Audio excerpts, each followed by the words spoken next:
Kapag pinag-uusapan natin kung sino ba talaga ang makakapasok sa langit, madalas nating naiisip yung typical na pamantayan natin ng isang mabuting tao, di ba? Oo, yung parang, tumutulong sa kapwa, hindi nanlalamang. Eksakto. Yung sumusunod sa kanyang konsyensya. Lalo na kung, alam mo yun, naniniwala pa siya sa Diyos o sa isang mas nakakataas na kapangyarihan. Tama, Kapag nakita tayo ng ganyang tao, ang dali kasing sabihin na, pasok na to. Parang sapat na yung magandang talaan ng kabutihan niya, di ba? totoo yan. Kasi, ang natural na pananaw natin, tinitingnan natin ang kabutihan bilang isang uri ng pera o pambayad. Parang resibo. Oo, resibo ng mga nagawa mong tama na parang pwede mong ipresenta sa dulo para patunayan na karapat-dapat ka. Kaya nga eh. At kapag tiningnan mo, parang hindi naman patas kung hindi tatanggapin ng isang taong ginawa ang lahat ng tama, base sa abot ng makakaya niya, di ba? At ito mismo ang sentral na tanong para sa iyo na nakikinig sa atin ngayon. Sa malalimang talakayan natin ngayon, susuriin natin ang mga kawili-wiling dokumento mula sa isang pag-aaral na tinatawag na Lesson 33 Conversion of Cornelius. Kasama rin dito yung ilang theological na appendix tungkol sa tinatawag na general revelation. Tama. At ang misyon natin ngayon ay sagutin ito. Kung ang isang tao ay labis na mabuti, sumusunod sa konsyensya at naniniwala sa Diyos pero hindi nakakakilala kay Hesukristo, sapat ba ilun para siyang maligtas ayon sa Biblia? Ito yung madalas tawaging na pananaw ng pious pagan. Isang napakabigat na katanungan. Sobra. Bago tayo magsimula, lilinawin ko lang, hindi tayo nandito para mangaral o pilitin kang maniwala sa isang partikular na doktrina ha. Nakalatag lang sa atin ang mga teksto at susuriin natin kung ano ba talaga ang sinasabi ng mga dokumentong ito nang walang kinikilingan. Mismo, hihimayin lang natin ng impormasyon. Kaya, okay, himayin natin ito. Sino ba itong si Cornelius na naging sentro ng pag-aaral na ito?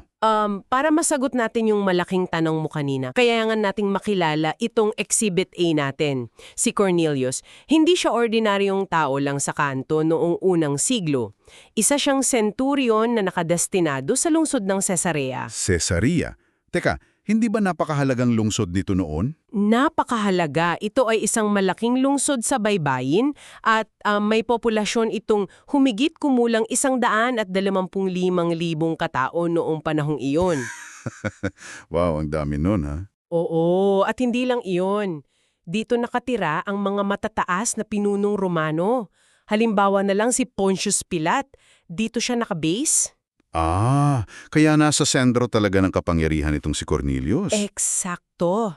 At bilang centurion, pinamumunuan niya ang bahagi ng isang cohort.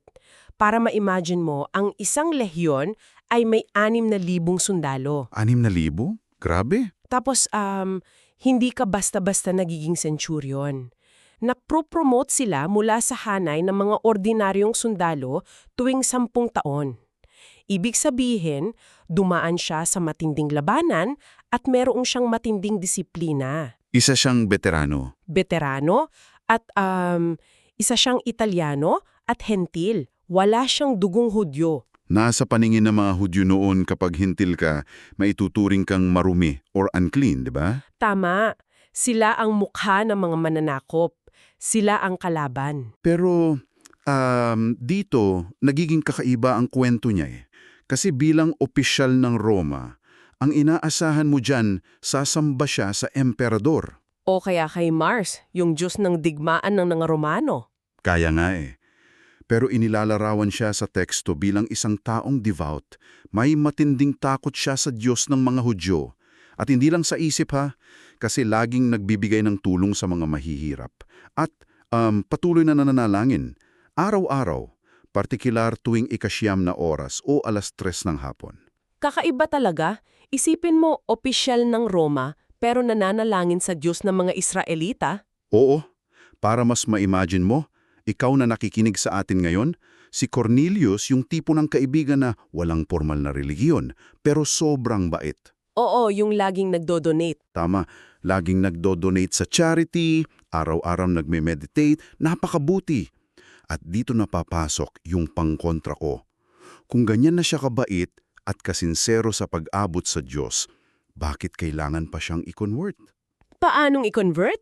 Kasi 'di ba, hindi ba sapat na yung record niya ng kabutihan, araw-araw nagdarasal, araw-araw tumutulong, parang naka-perfect score na siya eh. Ang nakakabilib dito ay ipinapakita ng teksto na kahit napakabuti ni Cornelius, ang mga panalangin at tulong niya ay umakyat bilang isang memoryal o alala na nakatawag pansin sa Diyos. Alala? Oo, parang napansin siya ng Diyos. Ngunit nililinaw sa mga appendix ng pag-aaral natin na hindi ito naging pambili ng kaligtasan. So hindi siya ticket papasok. Hindi. Ang sitwasyon niya ay direktang nakatali sa isang konsepto na tinalakay din sa source natin, yung tinatawag na general revelation. Pangkalahatang pahayag. Tama. Ayon sa appendix na hango sa gotquestions.org at mga talata tulad ng Awit 19 at Roma 1, ang general revelation ay ang pagpapakita ng Diyos sa pamamagitan ng kalikasan. Ibig sabihin, kapag tumingin ka sa mga bituin o sa bundok, Ipinapakita nito ang kapangyarihan ng Diyos para sa lahat ng tao, kahit saan. Makikita mong may lumikha. pero may malaking problema dito, di ba? Oo, kasi ang sangkatauhan ay likas na nagrerebelde. Sa halip na purihin ng Diyos dahil sa kalikasan, ginagamit ng tao ang kalikasan para gumawa ng mga Diyos-Diyosan. Idolatry. Sumasamba sa araw, ganyan. Mismo, may isang halimbawa sa source natin na nagpapakita nito. Isang doktor na Kristiyano na nagpunta sa Himalayas. Oo, nabasa ko yan. May nakilala siyang isang Hindu doon. Ang kwento, taon na ang nakakalipas, may narinig itong Hindu mula sa isang dumaang hiker na Hudyo na dapat daw siyang sumamba kay Jehovah. Isang beses lang yan narinig ah. Oo, at dahil doon, nagdesisyon ang Hindu na sumamba na lang kay Jehovah. Tinalikuran niya ang mga lumarang Diyos niya.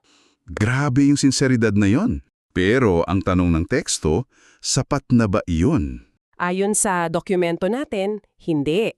Hindi. Kasi ang general revelation ay hindi naglalaman ng plano ng kaligtasan. Tinukoy pa nga yung Acts 4.12 doon na walang ibang pangalan na ibinigay kundi si Jesus. Dito na magiging sobrang interesante ang lahat para sa akin. Kasi kung titingnan natin ang pananaw na ito, paano naman ang pagiging patas? Ang fairness. Oo, paano ang mga taong wala talagang access sa Biblia, tulad ng mga nasa liblib na nayon sa Himalayas na binanggit mo? Nakukulong ba sila sa limitasyon ng general revelation? Paano nila malalaman ang plano kung walang magsasabi? Ang dadala ito sa isang mahalagang tanong. At ang sagot ng dokumento ay, walang sino man ang naliligtas sa pagiging mabuti lamang. Dahil hindi hinahanap ng pao ang Diyos ng kusa ayon sa teksto, ang Diyos mismo ang gumagawa ng paraan para hanapin sila. So Diyos ang gagalaw. Oo, at ito mismo ang nangyari kay Cornelius. Ito yung sinasabi nilang divine synchronization, di ba? Yung kakaibang timeline na mala pelikula. Oo, para silang nagtagpo dahil sa isang direktor. Tingnan natin ang timeline na nasa notes natin. Unang araw, 3:00 ng hapon. Ito yung oras ng pananalangin ni Cornelius? Tama. Nananalangin siya tapos biglang nakakita siya ng bisyon mula sa isang anghel. Ang utos ng anghel, magpatawag ka ng isang tao na nagngangalang Pedro. Tapos kinabukasan, ikalawang karaw, pumasok na sa eksena si Pedro. 12:00 ng tanghali, 6 na oras, nasa lungsod siya ng Joppa. At by the way, mapapangiti ka sa nakita kong detalye sa source natin. May nakakatuwang pagkakamali sa pagtype. Oo, yung tungkol sa distansya ng Caesarea at Joppa, di ba? Kaya nga, sabi sa isang bahagi, 54 na milya daw ang layo ng Joppa pababa sa Caesarea. Tapos, sa timeline slide naman, nakasulat na 10 oras daw ang biyahe para sa 32 milya o 54 na kilometro. Nagkabaliktad yung milya at kilometro. O milya man o kilometro, ang punto is malayo ito. Buong araw na paglalakbay halos. Kaya nga eh. So balik kay Pedro. Habang nasa biyahe ang mga inutusan ni Cornelius, si Pedro naman ay nakatira sa isang manggagawa ng balat. Umakyat siya sa patag na bubong para manalangin. Tapos, nagutom siya, di ba? Nagutom siya at biglang nahulog sa isang trance o matinding panaginip habang gising. At ano yung nakita niya sa vision? Nakita siya ng isang malaking komot na bumababa mula sa langit. At puno ito ng mga hayop na bawal kainin ng mga Hudyo ayon sa Leviticus 11. Leviticus 11, ito yung dietary laws nila. Ano yung nakita niya? Mga ahas, agila, kamelyo, baboy, daga, butike, lahat ng ito ay marumi para sa kanila. Baboy at ahas, grabe, hindi talaga pwedeng hawakan yan ng isang Hudyo. Mismo. Tapos may narinig siyang tinig na nagsabing, "Huwag mong tawaging marumi ang nilinis na ng Diyos." Ang tindi ng esenang yan, para itong isang pelikula na may hating screen o split screen. Sa kaliwa, isang sundalong Romano ang nagpadala ng mensahero. Tapos sa kanan, isang Hudyong nagdadarasal sa bubong ang binibigyan ng kakaibang panaginip. Pareho silang ginagabayan para magtagpo. Eksaktong-eksakto ang paglalarawan mo. Pero teka, may pangkontra ulit ako. Bakit kailangan dumaan pa sa usapin ng pagkain o dietary laws ang Diyos? Paanong dumaan sa pagkain? Di ba, bakit hindi na lang niya sinabi ng direkta kay Pedro, Uy, pumunta ka sa bahay ng isang hentil sa Cesarea. Bakit idinaan pa sa mga baboy at butiki? Napakagandang tanong yan. Kailangan ang bisyon ng pagkain dahil matindi ang pagkakatanim sa isip ng mga Hudyo na marumi ang mga hentil. Kaya hindi lang ito tungkol sa menu niya sa pananghali. Hindi talaga. Ito ay tungkol sa pagtibag sa matinding pader ng etnikong diskriminasyon. Bago ipadala si Pedro sa mga hentil, kailangan muna siyang ihanda na makisalamuha sa kanila ng walang pandidiri. Wow! Binabasag muna yung prejudice o diskriminasyon ni Pedro. Oo, para pagdating ng mga unutusan ni Cornelius, handa na siya. At doon na nga naintindihan ni Pedro ang utos. Naglakbay sila ng ilang araw, 3 at 4 na araw, patungo sa bahay ng hentil na si Cornelio.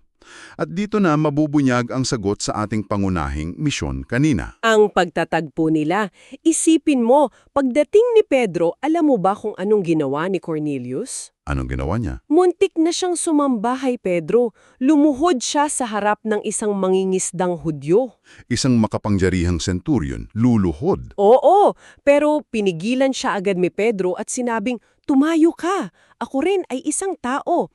Alam kasi ni Pedro yung utos sa Exodus 20 tungkol sa pagsamba lamang sa Diyos, lalo na't alam niyang mga Romano, sinasama ang emperador nila. Mahigpit talaga si Pedro doon. Tapos ano na ang ipinahayag niya? Dito na sinabi ni Pedro ang natutunan niya sa visyon. Sabi niya sa Acts 10:34-35, "Naiintindihan ko na wala palang itinatanggi ang Diyos. Kahit saang bansa, ang sinumang may takot sa Kanya at gumagawa ng tama ay katanggap-tanggap sa Kanya." Katanggap-tanggap. Kaya ano ba talaga ang ibig sabihin ng lahat nito? Ibig ba nitong sabihin, sapat na yung pagiging mabuti niya para maligtas? Yun ba ang konklusyon, ang pious pagan view para sa tagapakinig natin? Kung ikokonekta natin ito sa mas malaking larawan, hindi siya tumigil doon. Para makumpleto ang kaligtasan, idinagdag ni Pedro sa Acts 10:43 na ang sinumang maniwala kay Jesus ang makakatanggap ng kapatawaran ng mga kasalanan. So kailangan pa rin ni Jesus. Oo, ang takot sa Diyos at kabutihan ni Cornelius ang nagbukas ng pinto upang maging katanggap-tanggap o paboran siya para padalhan ng mensahe. Kumbaga, napansin siya dahil sa sinseridad niya. Ama, ngunit kinailangan pa rin siyang magtiwala kay Jesus bilang nag-iisang tagapamagitan na binanggit din sa 1 Timothy 2.5. Hindi ang kabutihan ang nagligtas sa kanya, kundi ang ebanghelyo na sinadyang pangdalhin sa kanya ng Diyos. Grabe, napakaklaro. Kaya para sa iyo na nakikinig sa atin ngayon, ayon sa ating sources, ang pagiging mabuti at pagkinala sa kalikasan na mayroong Diyos ay isang magandang simula, di ba? Oo, magandang simula iyon. Pero hindi pala sapat. Ang kwento ni Cornelius ay patunay na pinapahalagahan ng Diyos ang mga tapat na naghahanap. Kaya, gagawa siya ng paraan gaano man kaimposible ang sitwasyon o layo ng distansya para maihatid sa kanila ang eksaktong mensahe ng kaligtasan. Talagang ipinapakita nito na walang sino man ang nakakaligtaan basta't tapat ang paghahanap. Eksakto. At bago tayo magtapos, gusto kitang iwanan ng isang nakakapugaw na kaisipan para pag-isipan mo. Kung nag-abala ang Diyos na magpadala ng mga anghel, magbigay ng mga bisyon tungkol sa mga ahas at baboy at isinkronize ang 4 na araw na paglalakbay ng iba't ibang tao para lang maabot ang iisang sundalo na tapat na naghahanap, ano ang sinasabi nito tungkol sa mga maliliit na coincidences o pagkakataon sa sarili mong buhay? Napakagandang tanong yan. Di ba? Posible kaya na ang biglaang pagka-curious mo tungkol sa isang paksa o ang hindi sinadyang pakikinig mo sa talakayang ito ngayon ay bahagi rin ng isang tahimik ngunit planadong sinkronisasyon para sa'yo? Pag-isipan mo yan. Maraming salamat sa pagsama sa amin sa malalimang talakayang ito. Patuloy na magtanong at matuto. Hanggang sa muli.